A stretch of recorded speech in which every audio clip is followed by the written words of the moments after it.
Nah, indikator hari ini yaitu menganalisis berbagai atribut produk drink, food, fresh, kosmetik, fashion, dan sport di supermarket. Nah, tujuan pembelajaran hari ini setelah melalui pembelajaran problem based learning yang dilakukan secara disiplin, jujur, tanggung jawab, santun, peserta didik diharapkan mampu yang pertama menjelaskan pengertian atribut produk, yang kedua mengidentifikasi atribut produk, yang ketiga menganalisis unsur-unsur atribut produk, dan yang keempat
Oppo. Begitu maksudnya Ibu. Kemudian merek Redmi atau Xiaomi, ya kan?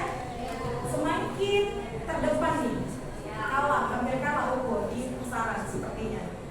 Ya kan? Begitu juga dengan iPhone yang semakin berkembang dan semakin banyak peminatnya walau harganya mahal. Oke, jaminan atau garansi? Kamu bisa beli sepeda motor nih, yang baru beli sepeda motor Scoopy.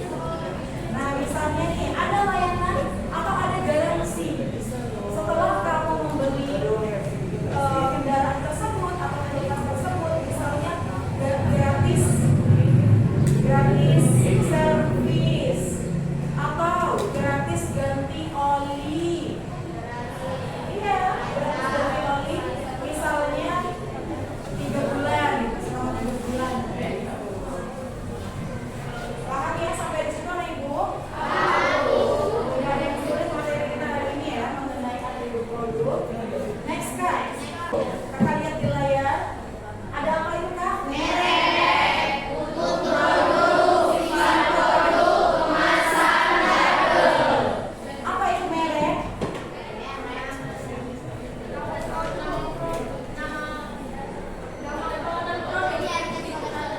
Tanda pengenal produk atau sebutannya adalah nama produk, merek, ya. Paham? Oke, mutu produk. Iya, mutu produk itu berkaitan dengan kualitas suatu produk. Apa contohnya? Misalnya kamu mau beli produk makanan, ada produk biskuit, ada produk cemilan, ya kan, seperti kerupuk atau keripik, kentang dan lain-lain. Paham sampai di mana Ibu? Kemasan sudah pada tahu apa itu kemasan? Apa itu kemasan? Bungkus. Terus? Apa kemasan? Wadah atau tempat atau bungkus produk agar terlindungi, ya kan? Apa contohnya? Kalau kamu beli aqua, apa kemasannya? Botol. Kamu misalnya beli kuaci, apa kemasannya? Tas. Kamu jelaskan yang pertama, kamu ambil merek susu apa? Ya, kan banyak tuh susu kental manis itu kan.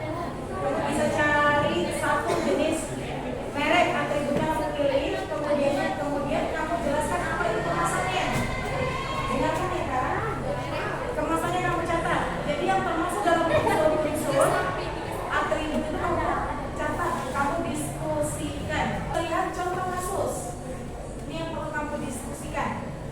Contoh kasus terhadap susu kental manis, iklan yang beredar luas di masyarakat tentang susu kental manis yang tidak sesuai dengan kenyataan yang ada.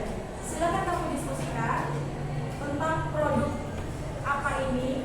Kamu bebas ambil, pilih nama produknya, kamu masukkan ke dalam atribut produk. Ya, apa saja atribut produknya, kamu tulis di lembar kerja yang sudah Ibu siapkan. Nanti hasilnya kamu presentasikan. Paham mana Ibu? Assalamualaikum warahmatullahi wabarakatuh. Anak kesini dah. Teman-temannya supaya mendengar. Perkenalkan, saya Dela Indah Pratiwi dari perwakilan kelompok 1 ingin memberi tanggapan tentang perkembangan atribut produk pada susu kental manis. Dengarkan ya. Nama merek pada produk susu yang kami pakai adalah Prismflex. Susu Prismflex yaitu adalah susu sapi yang memiliki beberapa kemasan seperti kemasan kota dengan ukuran 900 ml, kemasan sekali minum 225 ml dan 115 ml, serta kemasan botol 180 ml. Organisasi pada Prismflex sendiri yaitu Prismflex Campina. Susu Prismflex yaitu mengandung 3 vitamin B1, B2, dan B3.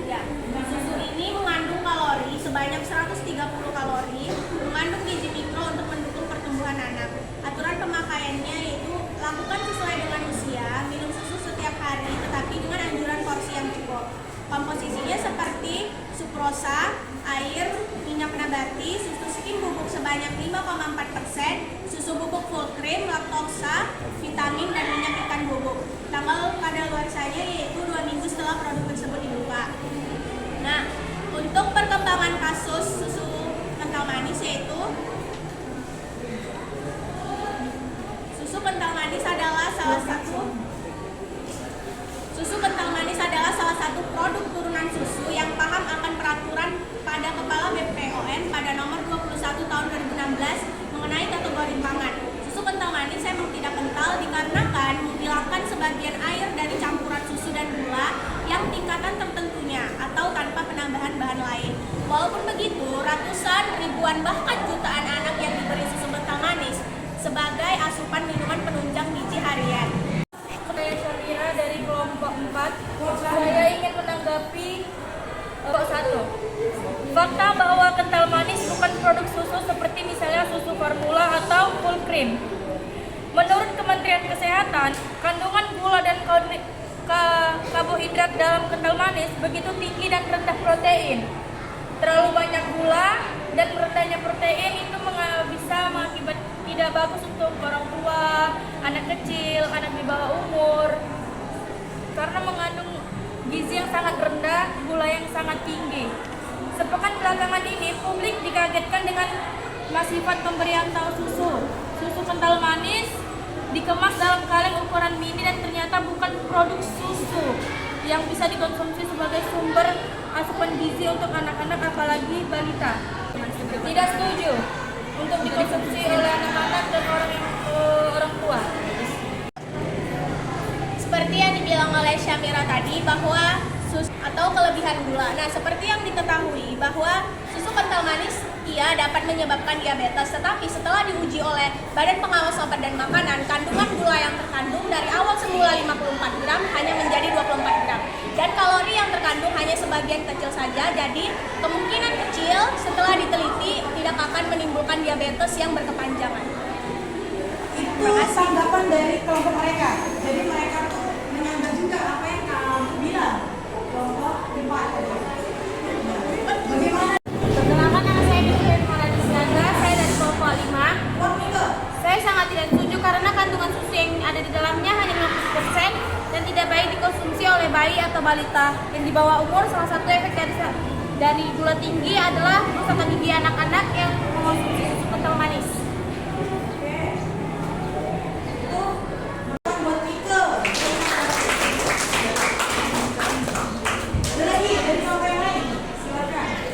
Dari kelompok 3, susu kental manis kan tidak bagus dikonsumsi sehari-hari karena kandungan gula sangat tinggi. Apalagi kita tidak tahu apakah susu kental manis benar-benar susu. Oke, jadi kata mereka kan kita nggak tahu kalau susu kental manis itu benar-benar tidak mengandung susu. Coba kelompok kalian jelaskan. Terima kasih atas tanggapannya dari kelompok 3 ya. Nah, saya akan menjawab, mungkin susu kental manis adalah susu yang tidak sesuai dengan kenyataan, namun dapat ditegaskan bahwa susu ini sebagai pelengkap gizi saja. Nah, seperti kita lah, kan kita tuh makan minumnya kan, kita tuh harus mengatur porsi kita untuk minum susu itu tersebut. Jangan minumnya kayak terus menerus, kita harus kayak mengatur jam atau setelah 2 minggu sekali kita minum susu tersebut. Oke, itu tanggapan dari kelompok 1. Bagaimana kelompok yang lain? Katanya kita minumnya jangan terus-menerus. Ada aturannya. Gimana menurut kelompok kalian? Sekian perkembangan kasus dalam susu kental manis yang kami buat. Misalkan ada hal yang kurang berkenan atau apa, mohon dimaafkan. Assalamualaikum warahmatullahi wabarakatuh. Waalaikumsalam warahmatullahi wabarakatuh. Beri tepuk tangan buat kelompok 1. Nah, coba duduknya yang benar kan? Nama saya Tiara Pakaribua dari kelompok 2. Saya ingin presentasi dari susu kental manis yang berjudul Idomil. Ya, berhubungan kental manis ini memiliki cita rasa yang dominan penggunaan susu kental manis. Lalu berlaba dunia kue susu kental manis bisa membuat tekstur kue menjadi lebih lembut. Tanpa susu kental manis kita tidak bisa membuat martabak manis. roti bakar dan kue karena kental manis adalah toppingnya.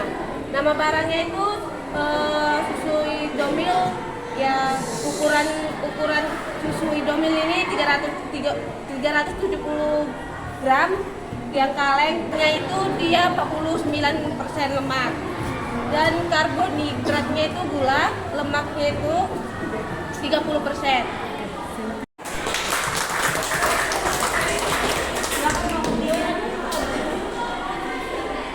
Baik, saya akan membacakan hasil diskusi kami dari kelompok 3. 1. Jelaskan dan beri tanggapan tentang perkembangan kasus dalam atribut produk pada susu kental manis. Jawaban kami, atribut produk nama merek cap enak, kemasan sasetan, harga 1.500, cara penyimpanan, simpan di tempat sejuk, kering dan terhindar dari bau menyengat. Cara penggunaannya, untuk mendapatkan 1 gelas enak creamer kental manis, campurkan 1 bagian enak creamer kental manis dengan 2-3 bagian air panas atau dingin.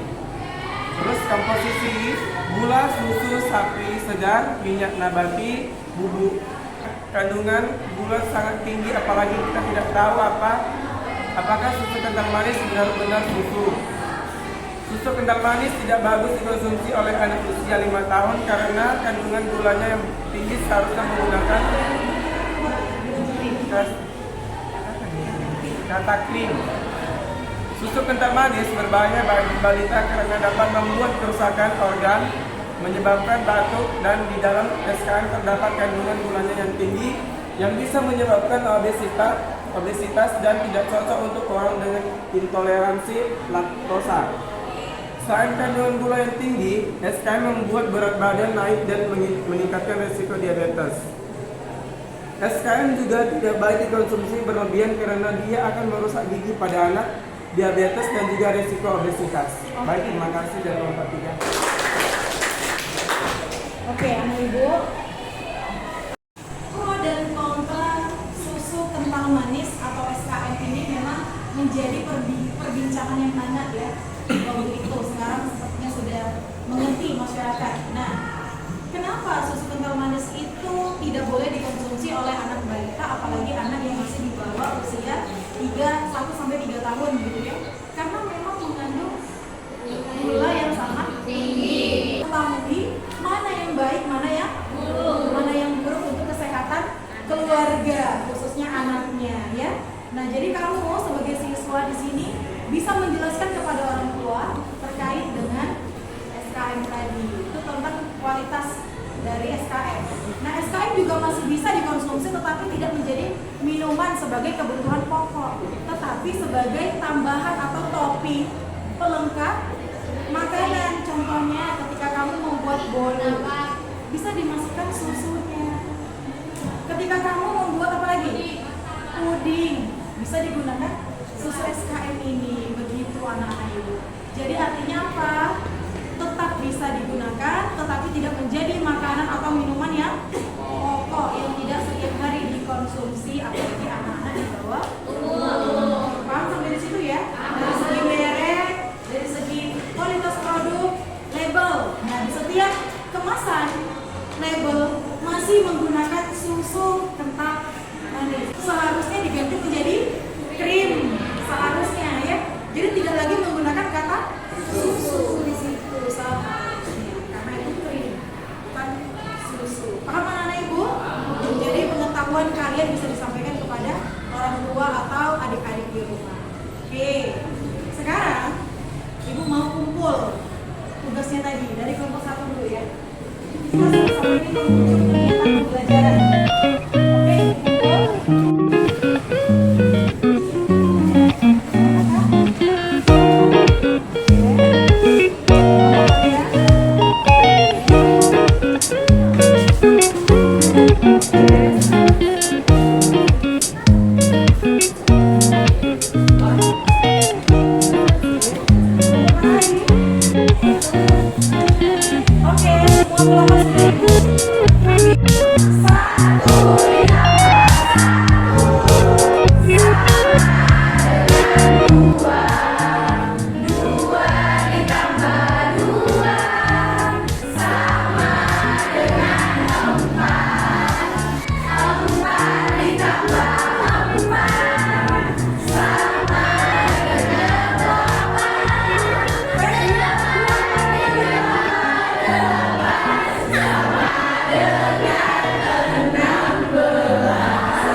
tidak akan pernah kembali lagi. Iya, waktu adalah emas. Oke, selamat berakhir pembelajaran kita hari ini. Nanti ada guru yang masuk, kamu harus semangat lagi mengikuti